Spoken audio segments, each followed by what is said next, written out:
Hey folks, and welcome to the podcast Playbook. I'm going to be doing this just a little bit differently. I've kind of been trying to find my voice, so you might have gotten a few videos or other bits of content from me leading up to things going forward. But one thing that I realized, and this is something that I've kind of been working out in my head a bit here and there, is just the idea that in order to level up your podcast, you need processes. And it's funny because at several of the last podcasting conferences, Kate Erickson, who works with John Lee Dumas, she's actually talked quite a bit about this and about the idea that if you have these processes, then you can work your way through having things sort of standardized. The other thing that I've run into alongside this, though, is that if you have this stuff set up, then what happens is if you need to find another person or you need to involve new people or you're going to split the job up, right? It becomes a lot more clear what they're supposed to do. Now, one area that I don't do as much work on processes on just in my own thing, because I think there are exceptions, is podcast editing, right? So I hand it off to the podcast editor. I tell them kind of what I want, and then I just trust them to do the right thing. And then I listen to it, right? And we just refine it. But for everything else, we have a process, we have templates, we have a way of doing this stuff. And I'm working on solidifying this stuff for devchat.tv. Now, if you're wondering where I'm coming from with this, so devchat.tv, and I've talked about this in other videos, is a podcast network for software developers. We currently publish 15 shows every week. And anyway, so we have to have these processes well understood. And so there's a process for finding guests, and there's a process for inviting the guests, and a process for onboarding new hosts, and a process for finding new hosts, and all kinds of other stuff, right? And so since we have these processes, we can go through the steps of actually getting that work done and getting the people who need to be involved, okay? So we have steps for every bit of the show, and what I'm working on now is actually recording videos and putting together like full write-ups, because we have the processes and they're sort of documented, but I have a feeling that as we grow, I'm going to need to hire people beyond the people that I currently have. And so then Michelle, who's currently my VA, and she also works in the area of kind of managing a lot of the production stuff for devchat.tv, she's going to wind up just managing a handful of people that do a lot of the other work, and then she'll be involved at sort of the next level up as far as supporting them, supporting our hosts and guests, and then working things up from there, right? And so I'm working through this, and I also realized as I was talking to some folks that this is where people get stuck, right? So effectively what happens is somebody decides, I want to start a podcast. And so they're like, well, I really like model trains, right? I don't know why that's my go-to example, but it is. All right. Let's use a different one, though. So my friend Jeff, he wants to start a mastermind group for real estate folks, right? And so let's say it's real estate agents, right? But specifically, and I'm going to get into audience, I think I talked about avatars in another video, but it's going to be people who are real estate agents that maybe make a certain amount of money or sell a certain number of houses, feel like they don't close as often as they want to, whatever. I don't know exactly what but you get an idea as to who the market is for your podcast, right? So they decide, you know what? I'm going to talk to real estate agents. And that's usually about as far as those folks get. So then they start a show and they get on, and this is kind of what I did, right? So I've been refining my avatar, but, they get on and they're like, all right, well, what's something that real estate agents need to know? Or in my case, what's something that podcasters need to know? And then I get stuck, right? Because then I'm going, well, there are a lot of things that they could know. And what it really turns out to be is it turns out that there are certain things that I even take for granted, right? That would really help people out. And so what I've done is I've narrowed that down to people who get stuck at that basic level where it's, okay, I started a show, I recorded 30 or so episodes for podcasters or real estate agents, and now it's turning out to be a lot of work, right? Because I have to write the show notes, I have to edit the show, I have to, post it to social media, blah, blah, blah, blah. I'm not making money, so I can't really hire anybody to do any of that work. I'd like it to be making at least some money so I can justify it to my spouse. You get the idea, right? And so the issue becomes, where do I go from here, right? And that's where you need a playbook, right? It's the same thing as like kids football or soccer. And just to give you an analogy there, right? So if you've ever watched younger kids play soccer or baseball or football, I did all of those except football. As a kid, generally it's stand here, right? When the ball comes at you, stop it and kick it, or whatever, right?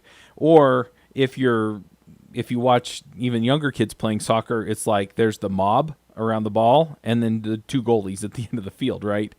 But they're getting the fundamentals down as far as kicking and passing sometimes and things like that. And so what you wind up with is you wind up in that space where they get the fundamentals down and they're playing soccer.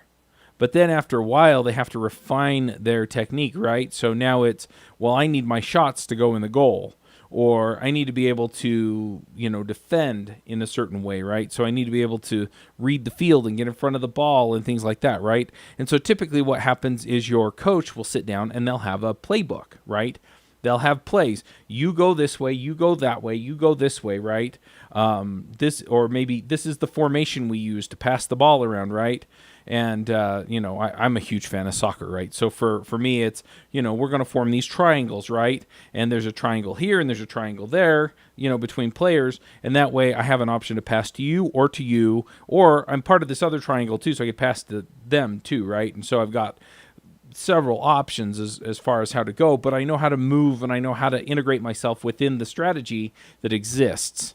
And so once you get to a certain level, and usually it's an advanced beginner level, you're realizing, I need to get some other folks involved, right? I need to pull some stuff together to make this work for me, and that's where this playbook comes in. And so initially I was just sitting here talking about, okay, here's this idea on how you're going to do the, blah, blah, blah, blah. And what I've decided to do is, instead of talking about you need an avatar and you need to understand your audience and you need to quit talking to your audience like they're this massive block, like real estate agents or a political party or people who live in this place, right? And actually drill in and get an avatar and, not talk to your avatar, but talk about your avatar. Tell your avatar story, right? And as we get into that, I'm going to get into the nitty gritty. I'm going to give you frameworks for all this stuff, right? I'm also going to be recording some walkthroughs. Those will be part of the course, but it'll be walkthroughs on, okay, here's how I use the tools that I have to keep track of these things, right? So here's how I'm using Google Docs, right, to keep track of my standard operating procedures. Or here's how I'm using Trello boards to keep track of production. Or here's how I'm, so you get the idea. But by opening that up a little bit and getting to that, then I can actually sit down and say, okay, so I use Trello, right? Because this is a podcast. Now I'm putting the talking head videos up on YouTube and stuff like that. But really, I'm focused on making this a podcast. So what I'm going to be looking at then is, instead of saying you need to understand your audience and things like that, or here are a few tips for understanding your audience, it's going to be, here is a process for narrowing down your audience. Here is a process for understanding your audience. Here is a process for, you get the idea, right? And that way, at the end of the day, what you're going to wind up with is, you're going to wind up with this really clear idea of, okay, I need to go do these 6 things. And it's going to be a playbook. Every episode is going to be a playbook, and it's going to be a playbook on the different parts of building a podcast and building it up and making it grow and monetizing it and things like that. Now, some of the stuff I've got figured out, right? Sponsorships, I'm pretty good at selling sponsorships. I'm pretty good at finding relevant sponsors. I know how to reach out to them. I have a process for that, right? Getting them produced, getting them on the website, getting the show notes written. We have templates and ideas, and we have a way of doing all of those things. But at the end of the day, I'm going to walk you through that. Now, some of the other stuff, like affiliate marketing, I'm just getting into that now, right? And so I'm going to be refining some of that stuff, right? So you might get a playbook from me on how to find affiliate programs that fit for your podcast. And then you're going to get another playbook from me on how to get people to go and check out the affiliate. But you may get an updated playbook from me later, right? And I'm going to try and keep these to like 4 or 5 steps, just 4 or 5 things that you can do to get this content together and make sure that your podcasts are hitting on all cylinders, right? So I'm generally not aiming at the amateur mob soccer players, right? I'm looking at the people who are in the league, right? And so typically it's going to be the people who have gotten to a certain level with their podcast and they're not sure how to get it to move up. Or the other place that I'm finding this is people who want to start a podcast for their profession, for their business, right? And then what we're going to be looking at there is as you move up the ladder, right, you can automatically, if you're getting clients and customers off of it, then you can automatically go to paying an editor and paying a show notes person and paying somebody to manage the podcast website and things like that, right? And so you're going to skip some of the starting stuff that other people are going to do as far as here's how you edit your podcast. You're never going to do that, right? And so you just focus on the other things and make sure that that stuff's happening from day one. So that's where I'm looking to focus this, but it's going to be a playbook that has processes, right? Have your editor do this. Have your show notes person do this. Have you as the host do this, right? And we'll work through the process and figure out how to podcast better together. Now, like I said, a lot of this is going to be me figuring out a few things that I'm not good at, and a lot of this is going to be, I've been podcasting since 2008. I've released more than 3,000 podcast episodes, and this is just the easiest way that I found to do this thing, right? And so it's going to be old hat for me, and it'll be something that you can just pick up. So anyway, that's pretty much what I've got, and that's where I'm looking to hit with this show. I kind of want to do 5 days a week. We'll see how it works, but yeah, ultimately that's where we're going to end up. So stay tuned. I'll have a playbook out for you tomorrow. And in the meantime,